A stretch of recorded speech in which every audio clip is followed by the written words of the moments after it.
Charles and David Koch are shrewd businessmen. Their wealth is nearly unparalleled, not only in America, but in the world. The brothers inherited a small oil company. They inherited this company from their dad. They built it into a multinational corporation that refines oil, makes carpets, manufactures fertilizers, chemicals, makes paper products, extracts minerals, produces glass, owns a cattle ranch, lots of stuff. And like most shrewd businessmen, the oil baron Koch brothers are very good at protecting and growing their prodigious future and their prodigious fortune. There's nothing un-American about that. But what is un-American is when shadowy billionaires pour unlimited money into our democracy to rig the system to benefit themselves and the wealthiest 1%. I believe in an America where economic opportunity is open to all. And based on their actions and policies they promote, the Koch brothers seem to believe in an America where the system is rigged to benefit the very wealthy. Based on Senate Republicans' ardent defense of the Koch brothers and the fact that they advocate for many of the same policies as the Koch brothers, it seems my Republican colleagues also believe in a system that benefits billionaires at the expense of the middle class. The Koch brothers are willing to invest billions to buy that America. They're investing billions to buy that America. In 2010, the Supreme Court opened the floodgates of corporate money into electoral politics. That was with the Citizens United decision. Since mega donors like Charles and David Koch can launder their huge contributions using shadowy shell groups and so-called nonprofits, it's difficult to tell exactly how much they've invested so far. Investigating reporting by some of the most respected news outlets in the country has revealed that the Koch brothers funnel money through a web of industry groups and advocacy organizations that are immune from disclosure rules, such as the Club for Growth, Heritage Action, NRA, and the United States Chamber of Commerce. We may never know how much money the Koch brothers are spending to rig the system for themselves.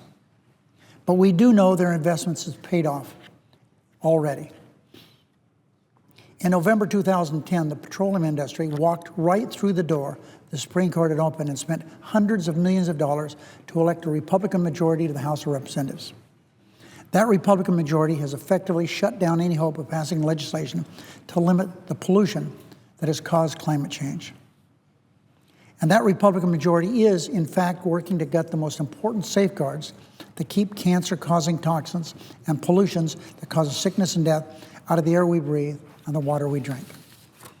Without those safeguards, the Koch brothers would pass on the higher health care costs to middle-class Americans while padding their own pocketbooks. So the Koch brothers are already seeing a return on their 2010 investment in a Republican House of Representatives that do what they want done. But they certainly haven't stopped there, Madam President. The Koch-backed Americans for Prosperity alone spent $400 million in misleading attack ads last election cycle. And if you've seen an ad recently maligning the Affordable Care Act or Obamacare, chances are significantly that these ads are Koch brothers or one of the shadow groups paid for by the Koch brothers. Koch-backed groups have spent a vast sum trying to elect Republican Senate candidates this year, a sum that dwarfs even the National Republican Senatorial Campaign Committee's own spending. The Koch brothers and other moneyed interests are influencing the political process for their own benefit in a way not seen for generations. Republican senators have come to the floor to defend the Koch brothers' attempt to buy our democracy. Once again, Republicans are all in to protect their billionaire friends. Not only have Senate Republicans come to the floor to defend the Koch brothers personally, they have again and again defended the Koch brothers' radical agenda, and it is radical, at least from the middle class perspective. Senate Republicans have opened so many different avenues to oppose closing a single tax loophole. Senate Republicans opposed closing even a loophole for these oil companies or corporations that ship jobs overseas. And this benefits the Koch brothers.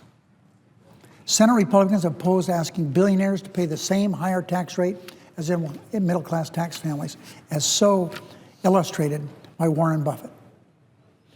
Senate Republicans have opposed environmental and workplace safety standards that might cost Koch brothers or their corporate donors a few extra dimes, a few extra dollars maybe. And the Koch brothers are returning the favor with huge donations to Republican Senate candidates, either directly or indirectly. Senate Republicans, Madam President, are addicted to Coke. In fact, Senate Republicans hardly need the NRSC anymore, which for decade after decade was the main funding tool for the Republican Senate. Not any longer. The Koch brothers take care of that. Besides, the NRSC can't hide its donors' identities, like the Koch brothers funded groups can hide their donors' identities.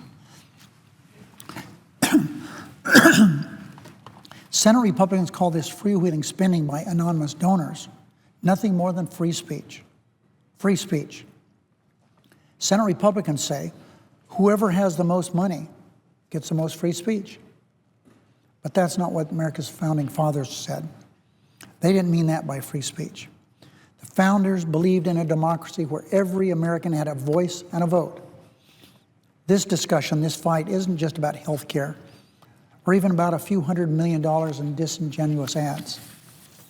This is about two very wealthy brothers who intend to buy their own Congress. A Congress beholden to their money and bound to enact their radical philosophy. Witness this, Madam President. Senators beholden to wealthy special interests, Republican senators, rush to the floor to defend the Kochs whenever I say something negative about the brothers or their radical agenda. By the way, the words radical agenda aren't my words. Charles Koch proudly told Brian Doherty, an editor of the magazine Reason, about his self-described, his quote, radical philosophy in 2007.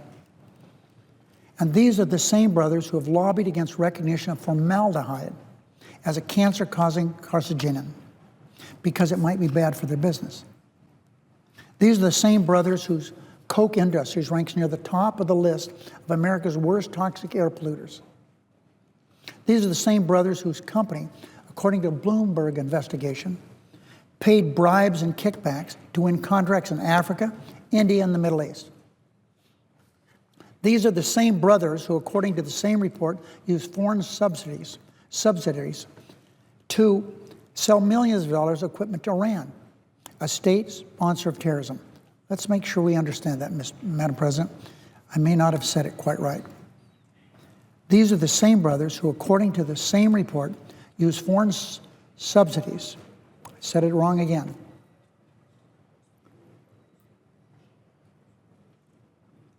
Foreign entities is the word, better than my trying to say the other word, which I didn't come out quite right.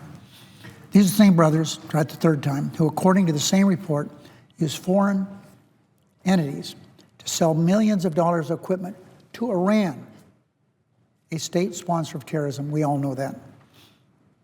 The Koch brothers already believe they can play by a different set of rules. Think about how an American rigged by the Koch brothers would look. The Koch brothers don't care about creating a strong public education system in America. The Koch brothers don't care about maintaining the strong safety net of Medicare and Social Security.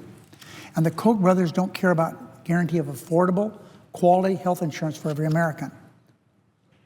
That's obvious from the misleading ads that they have paid for all over the country. Why? Because the Koch brothers can afford to buy all the benefits and more for themselves and their families. Their extreme vision for America means abolishing Social Security, Medicare. Their extreme vision for America means eliminating minimum wage laws.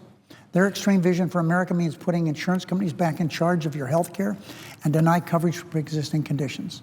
That's the way it used to be. And I guess that's what they want, running all these ads. Their extreme vision for America means stripping tens of millions of people of the benefits of Affordable Care Act today. Their extreme vision for America means allowing the gap between the wages women and men earn for the same work to keep growing.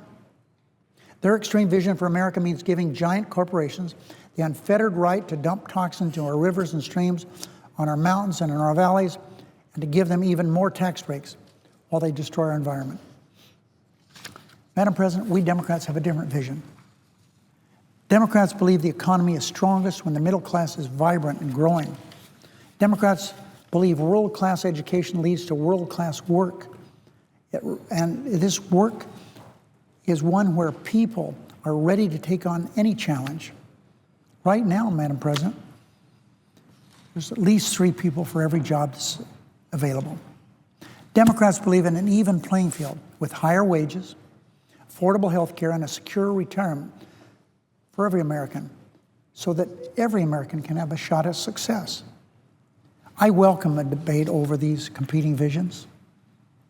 Average Americans share our vision for a country whose success is built on a strong middle class. And the Koch brothers know Americans share our vision for a country whose success is built on a strong middle class. And that's why rather than have an honest and fair debate, they're pouring hundreds of millions of dollars into a massive campaign of deception. They manufacture stories. They make up facts. They're angry that I'm calling attention to their campaign of distortion and deceit. Madam President, I'm not oblivious that my comments about the Koch brothers have caused some controversy. Anyone who's turned on Fox News lately knows I've gotten under their skin, but I'll continue to shine a light on their subversion of democracy. When I hear my Republican colleagues defending the Koch brothers, as they have, I recall the words of Adlai Stevenson, where he said, and I quote, "I've been thinking that I would make a proposition to my Republican friends that if they will stop telling lies about Democrats, we'll stop telling the truth about them," close quote. And as long as the Koch brothers continue to spend hundreds of millions of dollars buying elections, I'll continue to do all I can to expose their intentions.